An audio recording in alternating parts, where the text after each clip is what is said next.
years ago, I built my very first portaledge. I was a poor college student, and I loved climbing. I loved tree climbing. I wanted to sleep in the canopy, so I thought, hey, maybe I'll just get this old cot. And I went on Craigslist. I found a cot. Somebody was giving one away for free. I went and picked it up. I tied a bunch of pieces of webbing to it, and I hung it in my gear room, and boom, my first portaledge. I took it out in the trees. I was hooked. It was amazing the idea of just sleeping up high in the canopy or up high on a mountain. Fast forward to now, and I'm building portaledges and hammocks built specifically for tree camping and climbing way up high in the tree canopy. I'm currently working on my masterpiece, but before we discuss that, we need to talk about the elephant in the room. Or should I say, a tornado in the room. Or maybe it was an elephant that smashed through this room during a tornado, because it is a complete mess in here. Yep. This is my wife's office. She's working from home right now, and I had cleaned out this entire room for her to be very feng shui or, de-stressing. And then I got this incredible idea to just build this, and I distorted everything. So I got climbing gear laying here, all of my fabric laying out. I got my computer desk laying on the ground. Usually my sewing table is right here, and I have my standing computer desk on top so I can edit videos and do work. But let's take a tour through the messy hallway of doom. See, I can't even walk without getting tangled up. I got my sewing machine out here so that I can sew, and my wife isn't bothered by me and my shenanigans. As you can see, my desk is full of beautifully drawn schematics. I have my super manly thread injector, and this thing, yeah. Don't know why that's up here. And a yo-yo. And Mr. Poopy Pants. So this is the project that I'm currently working on, and it's perfect in every way. It's not. It's a prototype. I have been working like mad on it. As you can see, I don't know if you guys can see it, but I have ripped stitches all over here because I'm playing with all of the different angles, and it's hanging off of my hammock suspension system, and this is not built for a downward force. Okay, which hole? You choose. One of these two. I like it out with this. Okay. That's all you. Okay.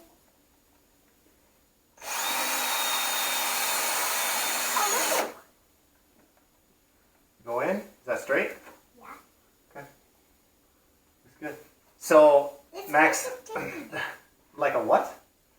Tray. I see. So Max and I are building a shelf so that I can help organize all of the fabric that I'm currently working with. Because I have a bunch of tree climbing projects that I want to complete, and working with big 12-foot by 6-foot rolls of fabric all rolled together is extremely frustrating, as you can imagine. My first real sewing project, after I had messed around with tying pieces of webbing to cots, was a double portaledge. I really had zero sewing experience, so I stole my wife's sewing machine, and it's a sewing machine that she used when she was a little girl making outfits for dolls, right? And I was hammering that needle through 6 layers of 400 denier polyester, and it was just a joke, but I made it, and it turned out incredible.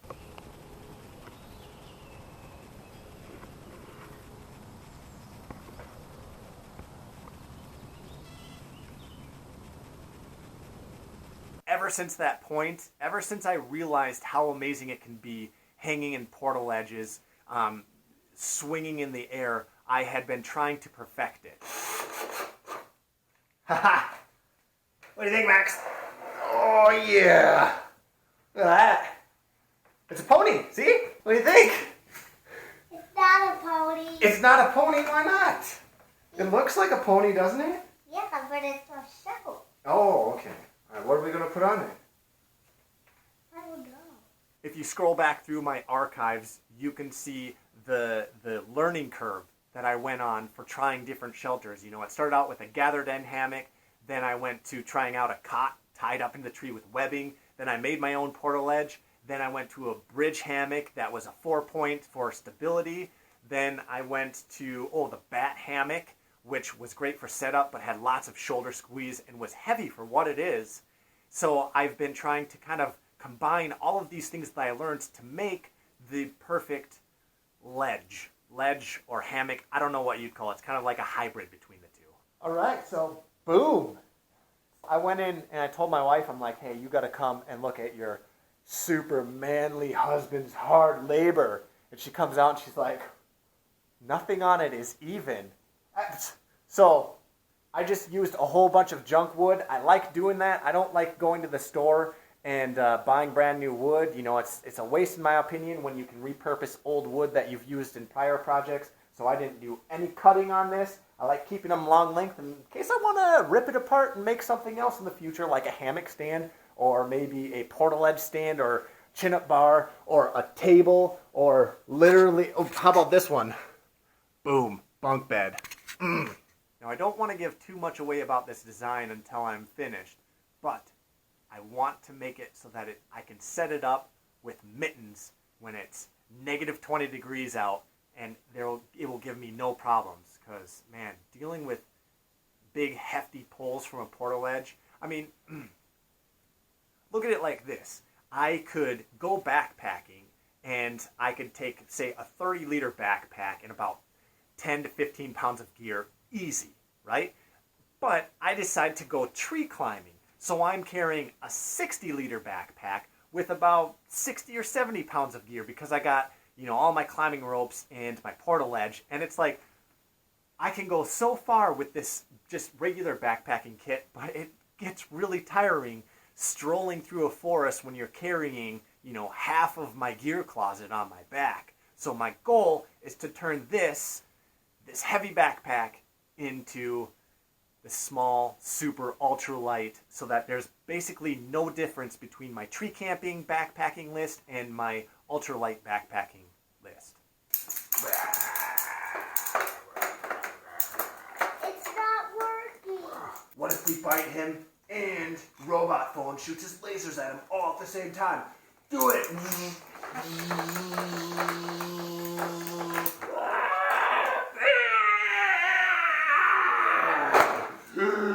We've awakened the giant. He's angry now. One more thing that I wanted to talk about today.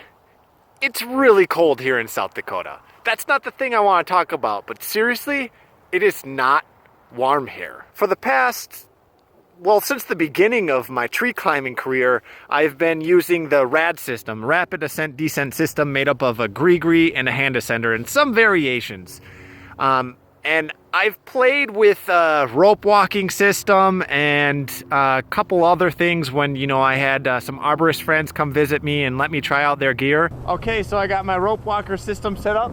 Let's see how it works. Ah, Pantin! You failed me! Try number 2.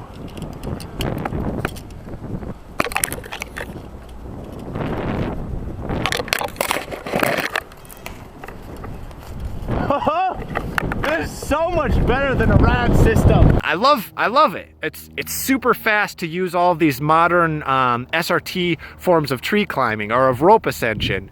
The problem is that I like using small ropes, and I like trying to keep my the amount of gear that I'm carrying very small, very minimal.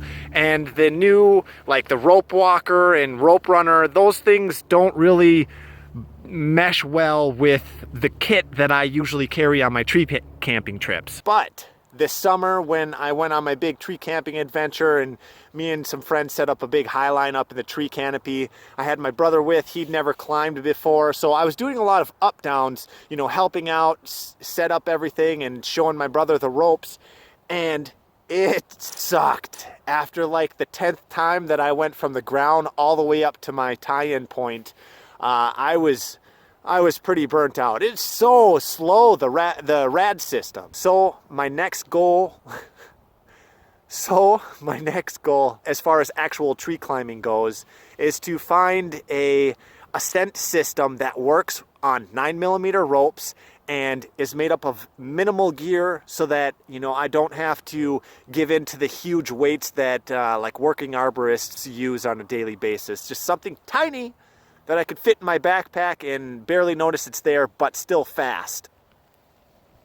I've already been researching some different techniques to use. I posted up my question on the Tree Buzz forums because that place has a lot of really good tree climbers, the big names, and everybody on the forum is just so helpful.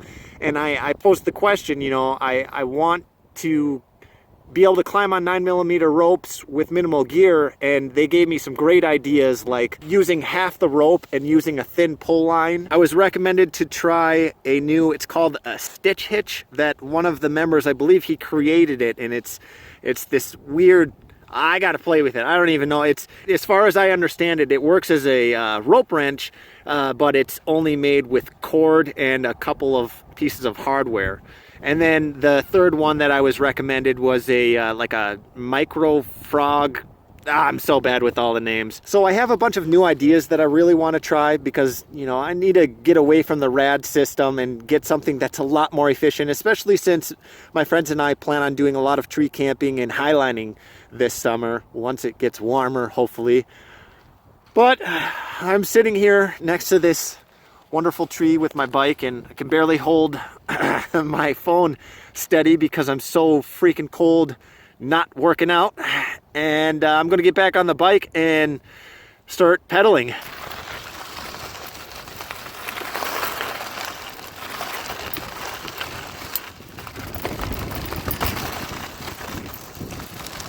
Yeah, I gotta get the ice off the inside of my bottle so I can finish drinking it because it froze on me. Because that's how cold it was. If you use some sort of minimalist rope walking system, or you have a fast way to ascend your rope with a small amount of gear, please leave a comment, let me know, because I really want to find a different and more efficient way to get up in the tree canopy when I'm going out on my adventures. I hope you guys enjoyed seeing what goes on behind the scenes.